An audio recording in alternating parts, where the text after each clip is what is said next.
Hello YouTube, this is Darkon633, and I decided to do something special before the year was over. Today, I will be discussing what I enjoyed and what I disliked about collecting throughout the year as a whole. Earlier last year, I did a video talking about the top 5 best and most disappointing figures I personally felt throughout the year of early 2015, although because I never really followed up into the holiday season, I felt as though it was kind of pointless just kind of work on a video like that. However, this time I decided that maybe I'm going to try and do this a little bit more frequently, but instead of just going within a certain franchise, I'll probably just pick a couple from the top of the list of what I'm collecting throughout the year and make a list on that.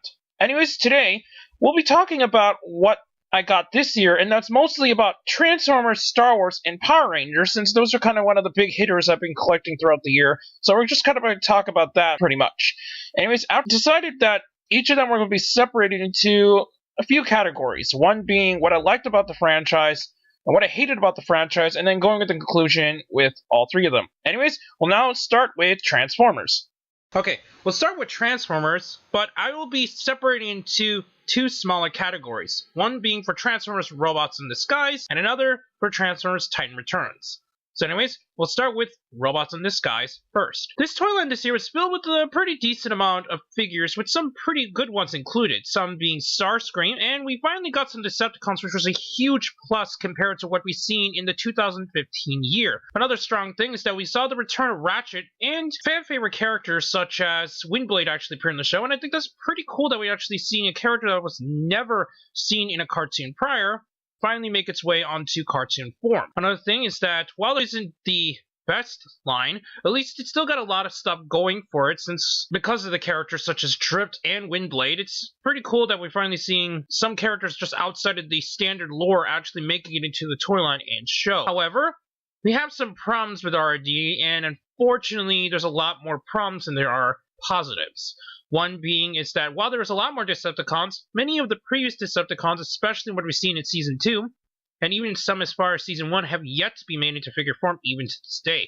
Some characters such as Saberhunt and Glowstrike, which were really cool designs, unfortunately never made it into toy form, and I think this is a huge shame.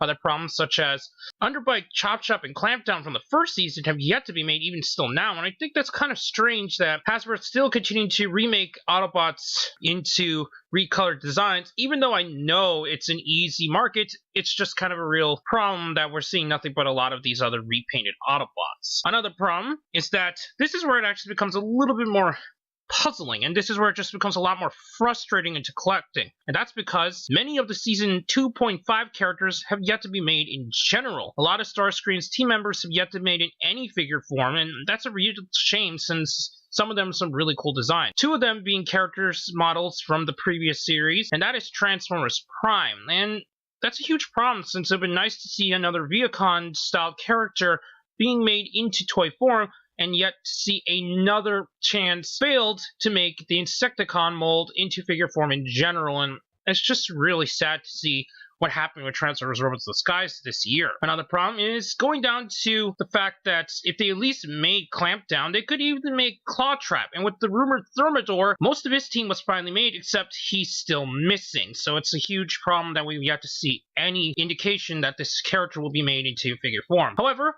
the Warrior class figures in general are not the only problem Robots in Disguise has. Another problem it also applies to the Minicons, which is weird because they're a lot smaller figures. You would think that Hasbro would release them a lot better, but unfortunately this is not the case. Some of the single-carded figures, especially for the last part that was released in 2.5, have yet to be made in many different stores across the US, and that's a real problem since I was actually looking forward to some of them, such as Triceratops, but he never got released in major retailers, and it's a huge problem. Another issue that I see is that the figures that they did make are also included exclusively to the larger figures, which is a huge problem since a lot of those figures are expensive, and while they're super gimmicky, I can understand for kids, it's something that it just becomes a lot more of an annoyance than anything else, since you have to pay into just to get the small Minicon, which is even articulated to begin with, and I think that's a huge letdown throughout the year. Hopefully, next year, we'll see a better year of Transformers Robots in Disguise. Combiner Forces looking pretty okay so far with some of these new characters, and the whole idea with the combining similar to what we've seen in Transformers Master Force and Mercury. No, sorry, no, Victory. And even as far as going into Transformers Energon, by the way that they combine, it's going to be kind of an interesting gimmick, and hopefully we'll see a better year of Transformers Robots in the Skies for the next season. And now move away from RD to talk more about Transformers for Generations this time in the Transformers Titan Returns line. Unlike Combiner Wars, Titan Returns was a lot stronger than what we've seen with Combiner Wars, since a lot of fan favorites were made into the line and a lot more unique sculpts were used this time around for the characters, and I think that's a huge plus. Anyways, so now move on to the positives, what I've seen with the line up to this point. It's amazing that many of the characters, outside of even just the standard G1 cartoon, as far as Transformers Headmasters or the Rebirth, are actually making it to figure form. Characters going as far as Master Force and Victory are making its way into their line. Especially going into next year, there's a lot of cool characters we'll be seeing in the near future. Some characters such as Overlord, which will be released next year, is something really nice to see, and same thing with Sky Shadow. Since a lot of these characters I originally thought would never be made by Hasbro, due to the fact that none of these characters are really connected here, since a lot of these characters were never seen offshores, and some of these toys were never released period in the US, so I found that a huge plus. Another thing is that we've seen updates such as Chrome Dome and Highbrow, which are two of my favorite Autobot headmasters, and even going as far as making Fortress Maximus as an update. It's extremely nice to see what we've seen in the Transformers Titan Returns line, and I'm really happy to see them come to fruition. Another thing is that even though the Decepticons may not be the perfect figures I've kind of hoped for seeing them in the line, they still have some pretty good figures, and especially as going as far as Trigger Happy. And although it's no longer a Target Master, he just looks so good that I don't really care that he's a Target Master if I had the choice now, since he just turned out really nicely. That being said, I would have rather seen him as a Target Master, yes. I think it would have been nice to see Target Masters in line as general, but for what we got, it's still pretty cool. Another thing is that we've seen even as far as obscure characters, and now a lot of G1 characters may be considered obscure nowadays, since a lot of these characters are never reused in cartoons, and going as far as maybe some of the IDW comics, but other than that, they didn't really have any media surrounding them. However, we're getting characters such as Double Cross, which is also known as Twinferno now, who even going as far as going into the Robots in the Skies line is going to be a very interesting thing to see, that a character such as Double Cross, who only appeared once before, is being made into the current line. Another thing is that we're even seeing characters such as Sawback, also known as Leon, from the Transformers, pretty much the Autobot trainees, that were only released in Japan. We're actually seeing updates for them for Hasbro. And it's strange because even Takara has yet to make their own version, at least as of this point. Another thing is that we've seen some really cool things about the Titan Returns choices. We're even getting as far as making Alpha Trion, which is a really nice touch, since Alpha Trion never got a officially released Hasbro toy at retail before. It's a really nice change of pace that we've seen characters such as that. Another thing is that the characters themselves are not as reimagined as we've seen mostly in the Generations line. While Combiner Wars had a lot of characters that look like their G1 counterparts, for a while, Generations was filled with more of reimaginings rather than full-on updates based on the original design. For Titan Returns, though, it's nice to see that these characters are maintaining the overall design that they've seen in their original respective cartoons, and I think that's extremely awesome to see. The Titan Master Packs are also really nice, since a lot of characters that probably would never have been made as single releases, it's nice to see that their heads are being made. You're seeing characters such as Eight-Face and so on. It's nice to see that they are making it into some kind of toy form, and even going as far as the Headmaster Juniors, even though most of them are actually still missing. However, there is a problem also when it comes to Titan Returns that I will address now. This toy line does suffer from some major problems, such as the fact that, especially when you saw in the first wave, a lot of the characters had major QC issues, causing them to be extremely loose in various areas, and it also varied from copy as well. While some are a lot better in some parts for joints, others failed to oppress, especially going as far as making the Decepticons mostly being problematic, at least in my copies. One being especially in Skullcruncher, since it's really just a loose mess, and I think it's really sad that this character turned out as finicky as he did. Another problem is that even though the heads are nice to see in the line, going back to the Eight-Face discussion, it's a shame since, as of right now, that is the only version of Eight-Face that's out, and there's no body attached to them. Even the Headmaster Juniors that are released still don't have any bodies confirmed for them. I think that's a huge shame that we've seen no indication that their bodies are being made at this time, and hopefully they'll be rectified very soon. Another problem is especially going for Galvatron. Galvatron is, while much better than what we've seen with the Generations Deluxe class figure, is a real nuisance due to the face mask design that they went with him, and he's the only character in the entire line to suffer from such a problem. And I found that a huge shame, since I was really looking forward to this character, but he turned out to be not a total flop, but nowhere near the level that he was promised to, especially in initial designs. Hopefully we'll see a lot of these characters in the future, but overall this was still a very nice line. Although it was a very bumpy road, it still had a lot more positives going for it, even though a lot of negatives also held it back at times. And hopefully in the near future we'll see some really cool figures in the following year. And now we'll be moving on to Star Wars. The Rogue One's A Star Wars Stories storyline really had its hit and misses, although overall I personally thought it was stronger than last year's Force Awakens. Like we did with Transformers, I'll be saying my thoughts on two separate categories, one being the 3 3/4 inch line this time and the 6 inch line, and we'll move on from there. Anyways, now move on to the 3 3/4 inch line first. Some good points include the fact that I have to say that the character select in general was much stronger than The Force Awakens. While the actual amount of characters themselves were limited compared to what we've seen with Force Awakens, since they had a huge variety of casts just being released, either background characters and various other things. At least this time around, especially when you look at the first two waves of the 3 3/4 inch basic figures, and between that and the multi-packs, Hasbro did a pretty good job actually releasing pretty much a majority of the cast, some including Bodhi Rook, Saw Gerrera, and a few others are actually missing, but they'll be released within the next wave and in the upcoming multi-pack. Also, within the line, we also got a bunch of Rebels characters, including two highly demanded characters due to the fact of how late they were released in the Rebels line, which really didn't last that long, as they went straight into the Force Awakens line. So it's nice to see a new version of Sabine and a new version of Hera for those who were not able to get them to begin with. We also had a large variety of troopers with the line, so it's a pretty cool time for troop builder collectors in order to get a bunch of troopers, and I think they did a pretty decent job. Another thing which I'm extremely happy for is that Hasbro did a fantastic job with the QC this time around, since the characters can actually hold their weapons a lot better. Outside of some characters like the Seventh Sister, a lot of the other characters can actually hold onto their blasters, which is a huge plus, since a lot of the other characters, at least in my copies of the Force Awakens toys, could barely hold onto them, and it was a real pain to display them without their weapons just flying all over the place. We'll now move on to the 3 3/4 inch Black Series, which also had a pretty good boost this time around. We had some fan-demanded characters such as Ahsoka Tano and the Emperor's World Guard make its way back into stores via the 3 3/4 inch Black Series, which I'm really happy for, since those two characters were some of the most elusive characters in the vintage collection to get. So it's nice to actually see them to be released. Another thing is that it's nice to see another reissue of Lando Calrissian and Admiral Akbar based on his design from Return of the Jedi, since I was not able to get those figures the first time around, and I just didn't really go around to pick up the figures around on the secondary market. So thanks Hasbro for actually reissuing those two figures. So overall, I think they did a fantastic job with the 3 3/4 inch line. However, it does have its faults. Some problems include the fact that the distribution for the Wave 2 figures was really bumpy.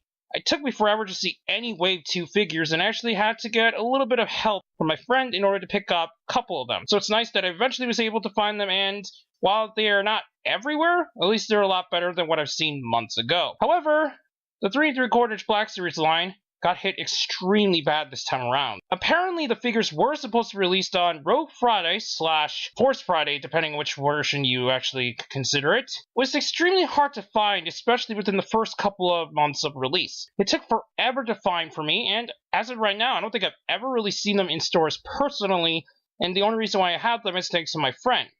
But other than that, I still think it's okay for the choices that they chose. It's just wish that they had a better distribution for them in general. It's all thanks to what happened during The Force Awakens, since a lot of the characters that were released are still sitting on shelves even today, and that's a real nuisance. Another problem is that even if you were to find the figures in stores, they were snatched up really quickly because of how Walmart distributes things, and I think that's a real problem that Walmarts are still continuing to release these figures as their exclusives, since they kind of have no idea what they're actually selling from time to time, and I think that's a real pain. Because of this, even their online store is just as messy, and I really hope they'll be able to fix that in the near future, although sadly I kind of doubt it. Anyways, overall I still think the 3 3/4 inch line did pretty decently, and I hopefully we'll see better as we go onto the 40th anniversary or whatever Hasbro's starting to do with it, and going into the episode 8 line.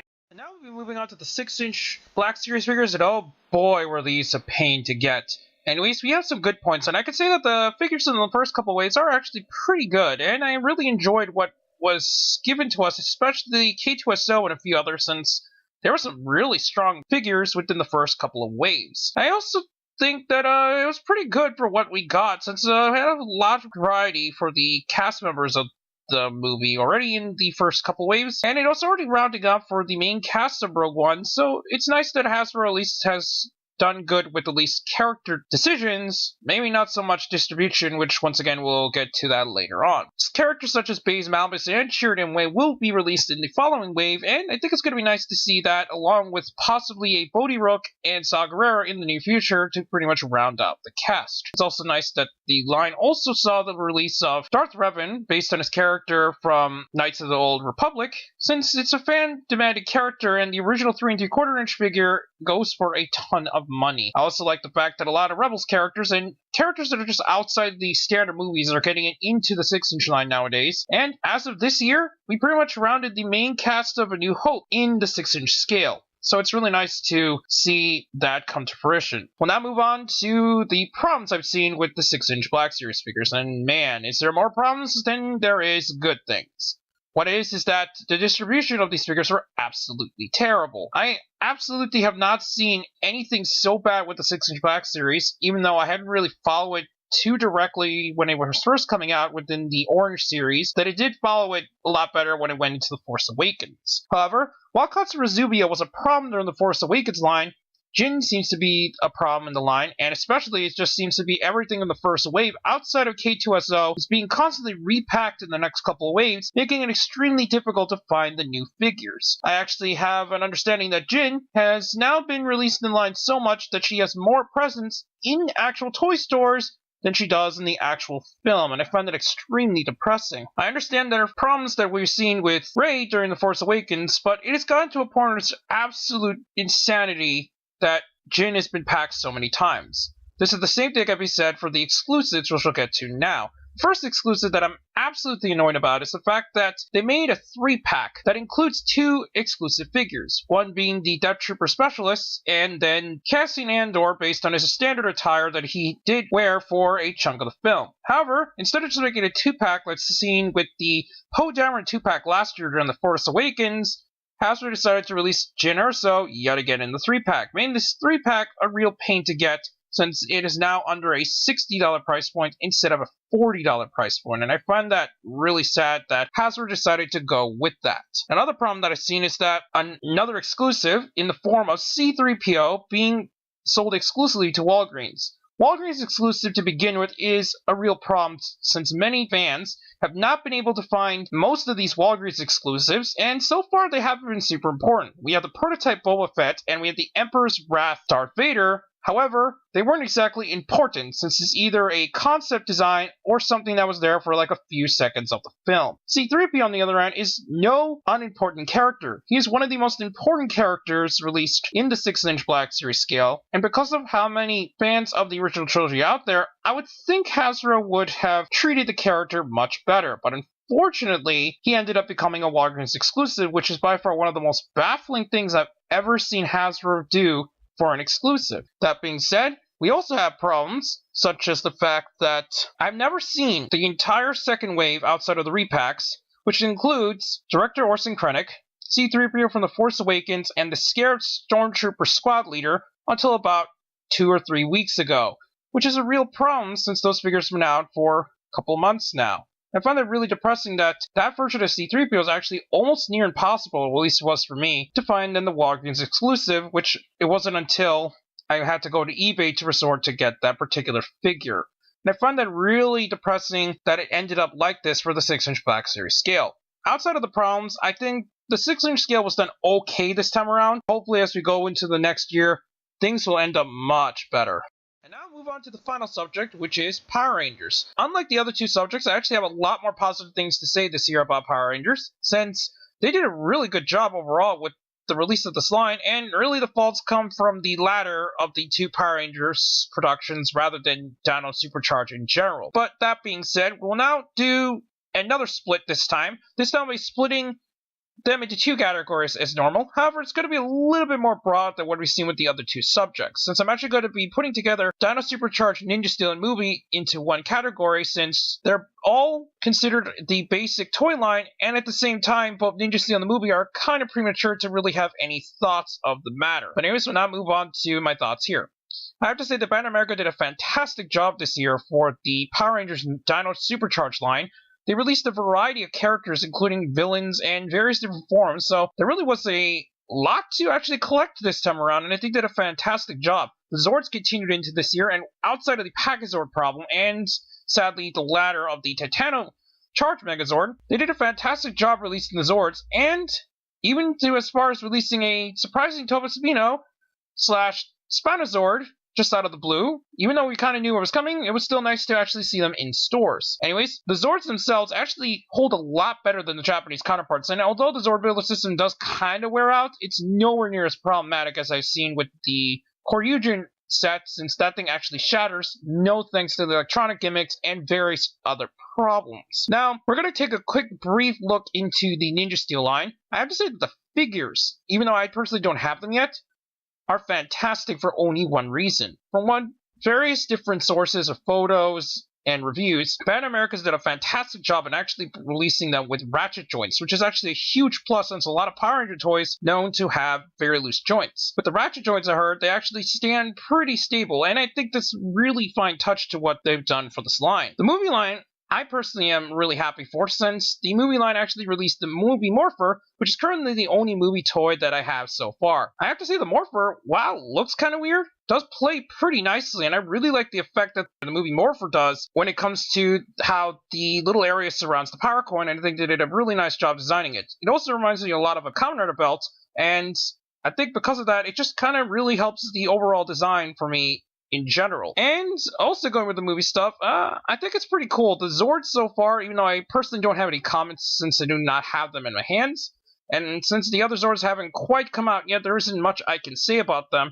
But while the individual Zords just don't look that great, while I was originally skeptical about the main Megazord in deluxe form, I think it works pretty well, and because of its sheer size, I think it will look pretty good in my collection eventually, so I'm probably going to get it as we go into the next year. However, that being said, this year had some faults. Nowhere near as problematic as is seen with Star Wars, but it still had a problem. One of them is that distribution with especially the last wave of Dino Supercharged figures was pretty bad. It's hard to find anything outside of like the Silver Ranger and everything, and that entire wave is pretty much lost in time, and I think that's really sad. Luckily, I was able to get the multi-pack, so I kind of remedied that issue, but it is a big problem trying to collect the last bit of the line. Going back to what I said earlier, it seems like there were two problems when it comes to Zords. One being the Pachazord, as I briefly mentioned earlier, is that the original release of the Pachazord was absolutely impossible to find under at least the Dino Charge logo. Eventually, they did release it under the Dino Supercharge banner, but it wasn't until way later, and it's just not as easy to find as I originally hoped. Same thing since they released the purple Pachazord, and I think that's a real pain, since they could have easily just repacked the standard one, but instead they went ahead and did all these wacky repaints, and I think they just kind of went overboard this season with them. Going back to the Titano Charge Megazord, I actually got mine on Amazon, since even today, I don't think I've ever seen the Zord that well in person. I might have seen it once, but so far, it's one of the hardest deluxe Zords I've seen, next to the Bull Zord during Samurai, and I think that's crazy that Bandai America had a hard time releasing it, even after all that time that they had to do so. Another problem is that, now quickly going on to the Ninja Steel, I actually do not like the roleplay whatsoever this season. The Shurikens look very cheap, and the Zords look kind of weird, although I kind of blame the original design by Toei for that one rather than just the design in general of the toy, but it still looks kind of and especially how they released the elephant, I just don't understand what Bandai America decided to go with. I can kind of understand since they knew that the auxiliaries were kind of hard to sell on their own, but releasing them with the deluxe Megazord, which is pretty much a repaint of the main Megazord, with less options, I'm pretty sure that pleases nobody. I can tell that many parents will most likely not pick it up for their child because it looks like the original Megazord just in a different color, and a lot of fans, including myself, just doesn't want to pick up it for the elephant alone for $35, because that is an outrageous price for such a small little elephant. Also going on with that is the fact that So far, I'm going to actually be skipping most of the Ninja Steel line, which is an actual first for me since I've been collecting pretty much everything except for like the extra stuff here and there since Power Ranger Samurai, and I think that's a real shame what happened here overall. That being said, Bandai America did a fantastic job overall, I personally think, this year with Dino Supercharge, and it was mostly a pleasant experience. Currently, I can't say much otherwise about the other two lines since it's still premature and they kind of just started, and most of the line will be going into early next year. So anyways, that pretty much covers what I thought of the regular Bandai America line, but now we're moving on to the Legacy line, although I don't have much to say since I didn't collect most of it. But anyways, we're just going to quickly run through that. Now we will move on to the Legacy line, and I will actually say up front that I actually have not collected the roleplay or the Zords this time around. So far, the only thing I've collected was the Power Blaster, which I really like, but I don't have much comment compared to the rest of the stuff that I will talk about now. I will actually be talking more towards the figures specifically rather than all the roleplay associated in the Legacy line. So anyways, we'll now start with moving on to what I liked about the figures so far. So far, I think Bandai America did a pretty decent job in releasing two popular seasons up front, including Ninja Steel, which was really nice to see that we have a full Zord so that we actually have an understanding of how the figures will be like in the future. Obviously, that figure is not the most perfect figure out there, and it has some of its own problems, but it does look really nice, and overall the sculpt is done pretty decently. We also have the other Zords, which will be released later. So far, we only had about a portion of the MMPR Zord and the In Space Zord, but the MMPR Zord is closer to be finished as we go into the following year. However, I gotta say that the Ninja Storm figures are really well done, and while they are a bit finicky here and there with loose joints and okay joints from time to time, I think they are done pretty decently. I also have the two In Space Rangers, and I think they did a pretty good job designing them, and they look pretty accurate, even if the female sculpts are a little bit bulkier than they need to be, but it's nowhere near what we had in the past.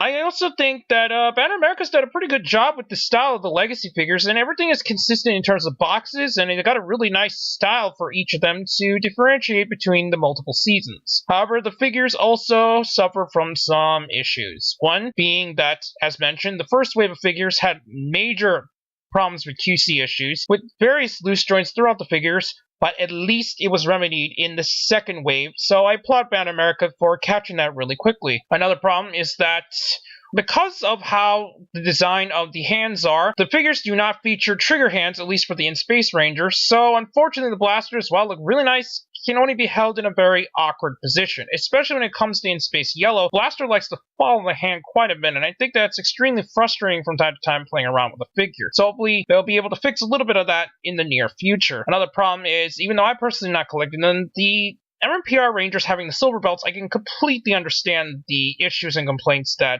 people are giving about those figures. Hopefully, in the near future, we won't have any more of those similar problems overall. So overall, while I didn't have much to say about the Legacy line this year, I think they did a fantastic job in their overall releases with both the Ninja Storm figures, the In Space Rangers, and the MMPR Rangers outside of the paint problems. And even for the Legacy Zords, while they look nice, it was just not really something I really wanted to buy for the price they were going for.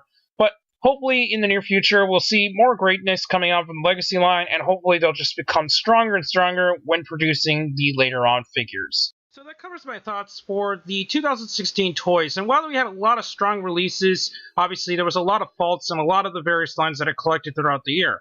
Hopefully for 2017, we'll see a huge variety of several different lines, and hopefully things will get a lot better in the near future, especially when it comes to the problems with the Ninja Steel line that I'm seeing, and especially with the Star Wars line and the distribution, which was absolutely terrible this year. Hopefully, things will definitely be remedied as we go into the following year. So this covers what I thought of 2016, and it was one crazy year for collecting. Hopefully 2017 will bring stronger memories, and anyways, don't forget to check out Hero Club, Hero Taku, and please don't forget to comment, rate, and subscribe. Also, please check me on Twitter under Darkon633, and don't forget to check down the other channels down below. This is it. I will be back next year with more toy reviews, but for now, I'll be seeing you YouTube. Bye.